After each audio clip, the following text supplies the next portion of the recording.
Hi guys, I'm Chris. In this video, I'm going to show you how you can refill a closed water cooler easy, cheap and safe. I have to mention, these water coolers are not require regular maintenance, and these are far from recommended to disassemble. But over a long period of time, the coolant fluids can escape through evaporation, so that can be a reason to disassemble and refill. But this happens usually only a really long period of time. Hi, in this video I'm going to show what is the cheapest way to refill a closed circuit water loop. This is my old cooler. This is an age 70, I guess, yes, and it's quite a few years old. I guess it's 5 or 6. I start noticing less performance, and I heard there's a big air bubble in the red, so I decided to refill. I found really few videos online how to do it cheap, and I didn't want to mod at all. I didn't want to replace the tubing, because I think if I replace the tubing I'm making a much higher risk to break in my system and break the whole system. So to refill this unit, there's 2 ways. One is here at the joints. These joints are detachable. If you unscrew these screws, both these elbows are coming out. There's double sealed rubber O-rings in there, and it's quite good joint. I think the newer models, they not included these screws, and they fitted some different way and not easy to just dismount these joints. But I'm sure all the AIOs on the market can be dismantled on a different part, which is this. This is the heat plate where the impeller is doing its work, so the pump is in here.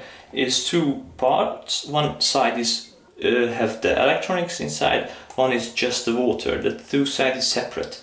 The simplest way to refill a water loop, just unscrew all these screws.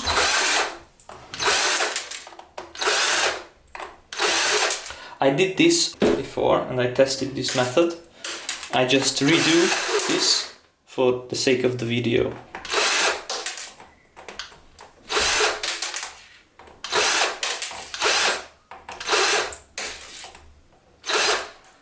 So this is the copper plate. Take this off. If your cooler running a long time, this is going to be nasty. I'm going to put pictures in this video, and I show how it was before I was cleaning it. This is a rubber sealing. It's good to have a look. What is the condition? If you see any cracks or is getting dried out or anything, any sign of this rubber piece showing any sign of wear or tear, I really disrecommend to use the unit. This is the most important part, because if this leaks, you're gonna get water in your system and you don't want that. So I mentioned this to refill here is much easier, but I do it in a different way because I'm sure all units can be done through here. You only need 1 syringe without the needle, obviously. You get this most of the syringes. It's a really practical rubber thing. Now I opened it, I let all the fluids out. As I mentioned, here's the electronics. You really need to keep this dry, so it's better to look out for this, but you can easily keep this dry if you keep it in the right position. If you shake it,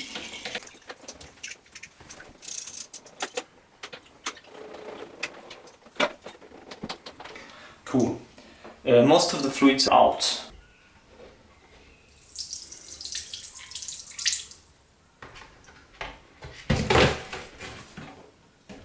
This is antifreeze. You can buy this in most of the gas stations or any car shop or anything. This is the fluid which is running in car cooling systems, and this is the fluid which was originally in the cooler. The reason using this fluid is completely clean, prevents corrosion. So the radiator is from alloy and the plate is copper. If water running through the system, these two interact with each other and make corrosion on each other, which is what we really don't want to. So that's why we are going to use the antifreeze, which is really official fluid for all cooling systems. Just put it here. So I have my syringe and I just fill it up through this little hole. This is a really small one. You can get easily a bigger one. This was the biggest one in my pharmacy, so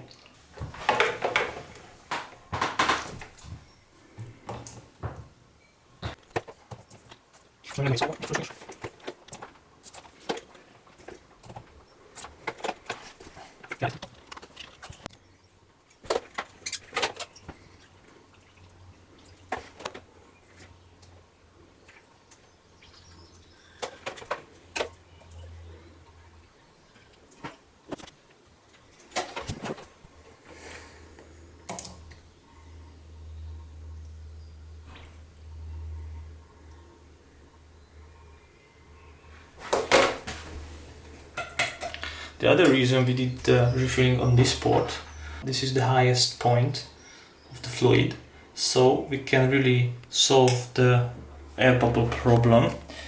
I just keep the copper plate on its plate, start shaking the whole unit to moving all the air up to the pump. Makes it work. Okay. This way we can force most of the air up to the top.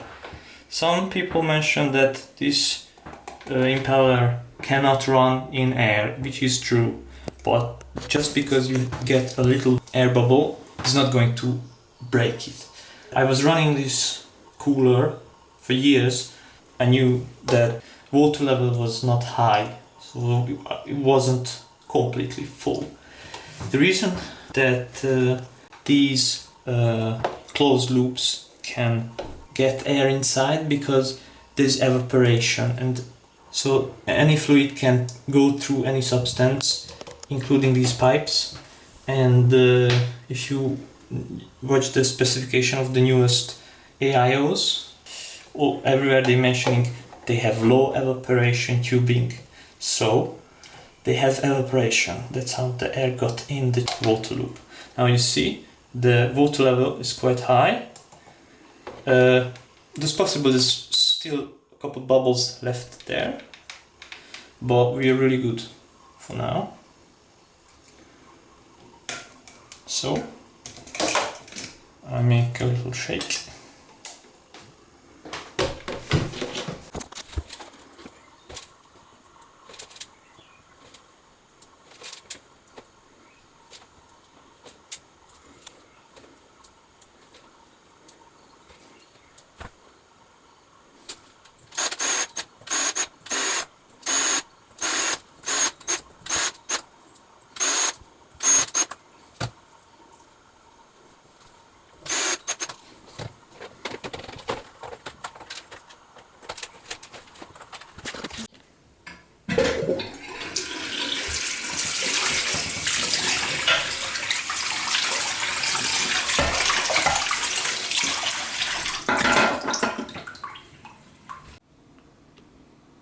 If you make a refill like this, you really make sure that your unit is get dried. In the radiator can get a lot of water get trapped, and it can be coming out for a really long time. Even if it looks dry, it can be wet. Some drips inside, it can come out. So if you make it wet like this, you really make sure you get dry with a hairdryer or something, you need to be sure there's no water gets in your system. You can test how much air trapped inside the unit, as if you keep it to your ear and turning it. You're going to hear a little noise from the air bubbles going around. Now I'm going to test the unit. I put it onto my PC. I really recommend this freeze and not putting straight in your system, because you can make a lot of trouble. I recommend a medium tone t-shirt. If it's get wet, you can easily see the stain on it, so if any fluid escapes, we can easily detect.